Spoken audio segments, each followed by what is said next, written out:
আমি সে সমস্ত ভাই বোনদেরকে বলতে চাই যারা রাষ্ট্রীয় জীবনে আল্লাহর দ্বীন কায়েম করতে চান, তাদের প্রতি আমার কথা হচ্ছে এই, দেখুন, মোমেন যদি না হই আমরা, তাহলে আল্লাহর সাহায্য আসবে না।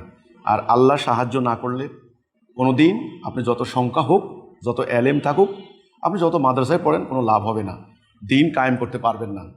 তো দ্বীন কায়েম করতে হলে মোমেন হতে হবে।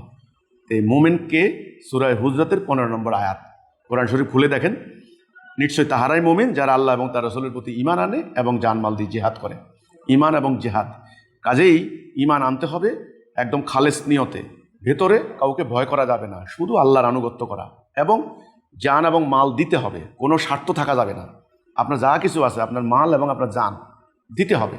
না দিয়ে জান দিবেন না, মাল দিবেন না, সংগ্রাম করবেন না, জিহাদ করবেন না, কোনো ঝুঁকি নেবেন না, সংঘাত সংঘর্ষে যাবেন না, তাহলে কিন্তু দিন প্রতিষ্ঠা করতে পারবেন না। নবী করিম সাল্লাল্লাহু আলাইহি সাল্লামের পূর্ণাঙ্গ জীবনী দেখেন, সারাটা জীবন গিয়েছে উনি সংগ্রাম করে, এবং ওনার সাহাবীরা জানও দিয়েছেন, মালও দিয়েছেন।